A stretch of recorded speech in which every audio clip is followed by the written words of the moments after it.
Fala, meus amigos, daquele jeitão? Durante os anos 80, várias séries norte-americanas se destacaram pela parceria entre máquinas com tecnologia até então só sonhada e homens e mulheres com atitude e coragem para enfrentar a maldade de alguns, ou de muitos, né? Então hoje é dia da gente relembrar de uma dessas parcerias que foi um grande sucesso nos anos 80. Ficou curioso? Eu sou Taylor Fábio e sejam bem-vindos a mais um Coleção em Ação Show.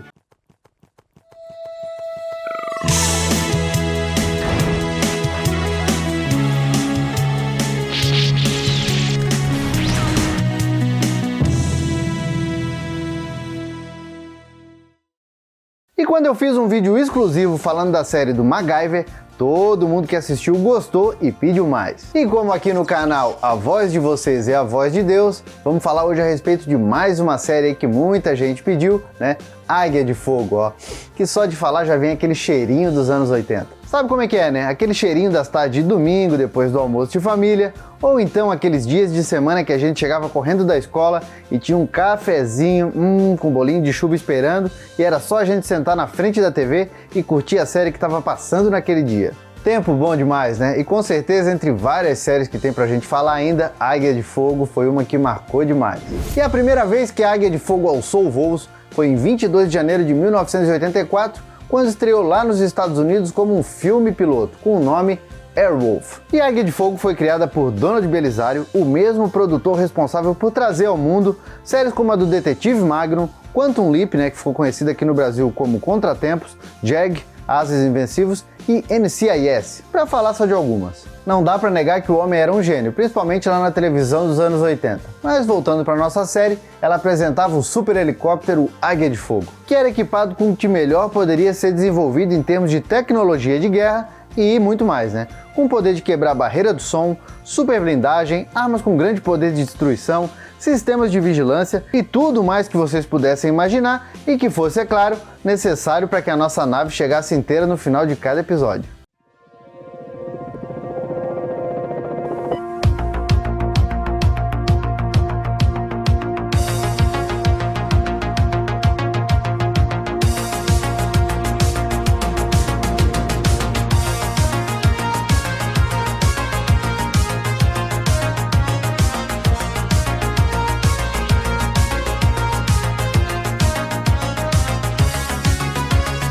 E esse super helicóptero foi financiado pela firma, que era uma instituição governamental ali meio que secreta dos Estados Unidos e que era comandada pelo Arcanjo, que era vivida pelo ator Alex Cord. E quem criou realmente a Águia de Fogo foi o Dr. Charles Moffett. O problema é que o tal do Moffett, né, o que tinha de gênio tinha de maluco.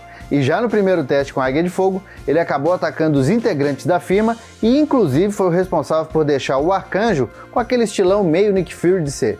Depois disso, ele acaba fugindo para a Líbia e começa a usar o helicóptero para atacar os inimigos do ditador daquele país. E o tal do Moffett era tão maluco, mas tão maluco, que nem dinheiro ele queria. Ele só roubou a Águia de Fogo porque ele estava meio entediado, né? E ele gostava de dar porrada em mulher, matar mulher, violentar mulher, então o cara era maluco. E lá na Líbia, ele podia fazer isso de boa. E para recuperar o super helicóptero desse maluco de pedra, o Arcanjo acaba convocando o Stringfellow Hawk, que era um piloto de helicópteros veterano do Vietnã e que em troca, né, queria encontrar o irmão desaparecido desde a época da guerra. Quem dava vida pro Stringfellow era o super cool, pelo menos naquela época, John Michael Vincent, né, o cara era bonitão. Stringfellow tinha como parceiro o veterano de guerras do passado Dominic Santini, interpretado pelo carismático Ernest Borgnine, um dos caras que tinha um dos melhores sorrisos de todos os tempos e que já brilhava como ator desde os anos 50. E claro, né, os nossos dois heróis conseguem vencer o maluco do Moffett, dão cabo da vida dele, mas não antes do Stringfellow ter mais uma grande perda na vida. E aí, quando eles voltam para os Estados Unidos, eles acabam escondendo o helicóptero no interior de uma montanha isolada, onde só os dois sabem a localização, já que eles não confiam muito no governo, né, e sabem que ele pode usar isso aí com bem pouca sabedoria. E também porque assim, o Arcanjo pode se empenhar um pouquinho mais para achar o irmão desaparecido do herói. Tanto que os 56 episódios das 3 temporadas originais quase sempre começam, né, com a firma dando alguns serviços para os dois. Aí eles vão lá, pegam o jipinho, né, um jipão do Santini, vão até a montanha, botam a Águia de Fogo para funcionar e decolam ela. É bonito de ver. Aliás, né, a série foi um grande sucesso já na primeira temporada e simplesmente dizimou a audiência do concorrente, que era o Trovão Azul, que morreu com alguns poucos episódios.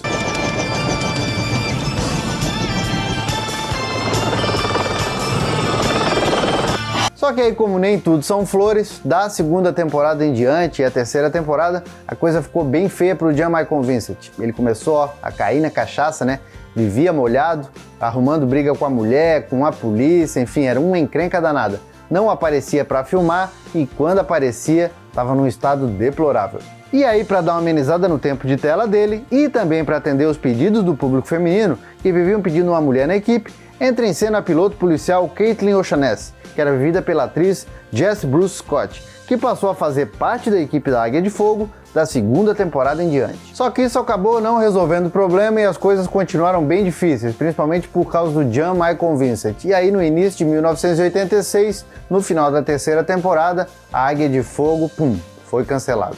E aí, algum tempo depois, no início de 1987, algum executivo JEG, teve a ideia de ressuscitar a série e para isso usaram o Jan Michael Vincent por alguns míseros minutos no episódio inicial, só para poder acabar com a raça dele e matar o Dominique utilizando um dublê no lugar do Ernest Borgnine. Para piorar ainda mais a coisa, quem assumiu a boleia da Águia de Fogo era o irmão desaparecido Sam John Hawk, que foi vivido pelo ator Barry Van Dyke, junto com os pilotos Major Mike Rivers e a sobrinha do Dominique, a Jo Dominic. E aí, para essa quarta temporada, que foi toda filmada no Canadá, foram produzidos mais 24 episódios, mas não decolou, literalmente. A galera não gostou, os efeitos especiais eram ruins, a Águia de Fogo mal aparecia, o enredo era horrível, desprezou muita coisa das 3 temporadas passadas, matou os heróis praticamente, matou os heróis principais, ou seja, a crítica e o público massacraram. E como vocês lembram, aqui no Brasil a série original estreou com grande pompa em 1985, dentro da programação da Globo, e figurou na grade da emissora até o início de 1990, sempre com uma boa audiência. O Águia de Fogo. Um homem capaz de destruir a equipe do Águia de Fogo. Lavagem cerebral. Águia de Fogo, neste domingo, 15 para as 4 da tarde. Agora tem uma coisa que pelo menos para mim é uma grande surpresa. Dizem, eu não sei, dizem que a série acabou migrando para Record na primeira metade dos anos 90 e ficou por lá um bom tempo.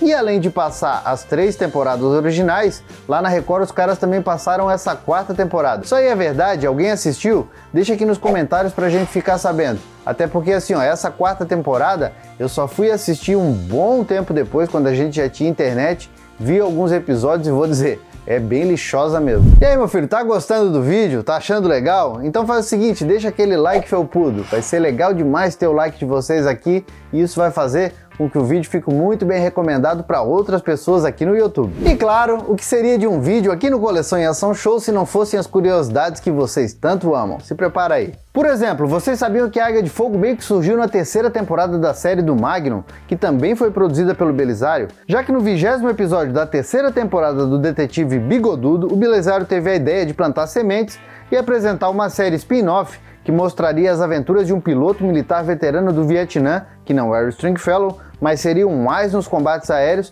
e seria interpretado pelo ator William Luckin. Inclusive, isso aí foi confirmado pelo próprio Belisário em várias entrevistas. Ele disse que, apesar dessa série não ter ido pra frente, foi daí que surgiu a ideia da Águia de Fogo. Agora, vamos lá, Vamos falar a respeito do nome Águia de Fogo. Apesar de ser um nome pomposo, um nome bonito, não tem muito a ver com Werewolf, que quer dizer lobo do ar. E além de ser um nome também bem legal, Airwolf, ou Lobo do Ar, também é uma coisa que deixa meio estranho na série a gente ficar olhando os macacões dos heróis com o símbolo de um lobo com asas e a série ter o nome de águia. Será que a presença de uma águia sempre que o Stringfellow Rock estava lá pela cabana dele, tocando aquele violoncelo, inspirou isso, inspirou a galera do Brasil a colocar esse nome? Ou foi aquele antigo seriado Águias de Fogo, que passou lá nos anos 70 na TV Tupi e que talvez tenha inspirado a galera brasileira, já que dizem, lá nos anos 70 fez bastante sucesso também. Esse fogo preparar, águias de fogo, o esquadrão de homens valentes em terra ou no ar, pela defesa da nossa pátria estão sempre a lutar. No mínimo é uma coisa pra gente ficar pensando, Da onde surgiu esse nome?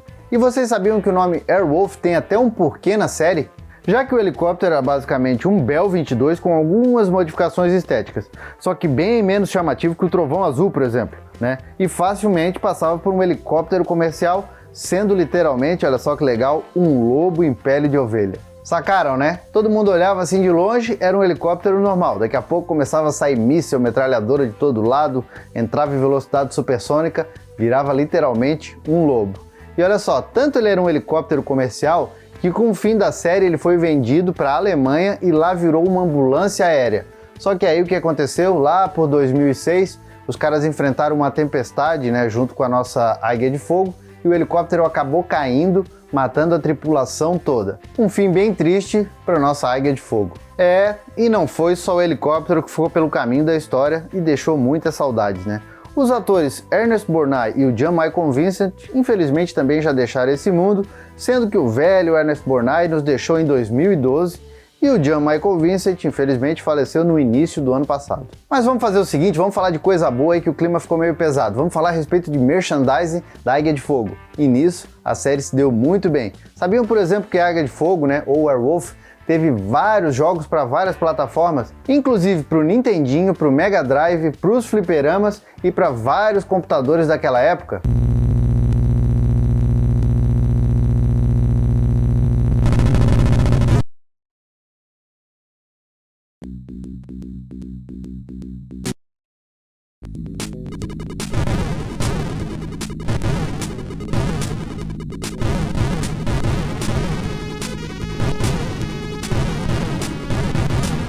E nos brinquedos, né, como eu já falei em diversos vídeos, aqui no Brasil a gente também se deu muito bem. Já que a gente teve diversos brinquedos lançados pela saudosa Glaslit, né, que lançou muita coisa e lançou muita coisa legal. Já nos quadrinhos, a Águia de Fogo ganhou uma nova versão que foi chamada Airwolf Airstrikes, que foi lançada em 2015 pela IDW e que é praticamente um remake desenhado, trazendo a série e também os personagens, o Stringfellow, né, e o companheiro dele, trazendo os dois para os tempos atuais. Infelizmente, esse gibi continua inédito aqui no Brasil. E por tudo isso, dá pra gente dizer que foi uma grande série que deixou muita saudade, mas também que assim, a gente foi privilegiado por ter assistido, né? Esses dois caras pilotando aquele helicóptero azul vai ficar na história da televisão para sempre. Bom, meus amigos, por enquanto era isso, espero que vocês tenham gostado. Vamos fazer o seguinte, comentem aqui a respeito das lembranças que vocês têm com essa série. Garanto que cada um tem alguma coisinha para falar. E se você está chegando por acaso agora aqui no canal ou já viu alguns vídeos e ainda não está inscrito, faz o seguinte, amigão, se inscreve aqui, badala o sininho porque a nossa viagem para o passado vai ser garantida toda semana 2 vezes, hein? E também já aproveita, conhece a gente lá nas redes sociais. Tem coleção em ação show para todos os gostos, também tem o nosso site, que é especializado em brinquedos dos anos 80, e toda segunda-feira, né, eu também estou junto com a galera do MachineCast, no podcast mais maluco, porém mais nostálgico da podosfera. Gosta de nostalgia enquanto está dirigindo? Procura a gente lá nos agregadores de podcast que vocês vão encontrar.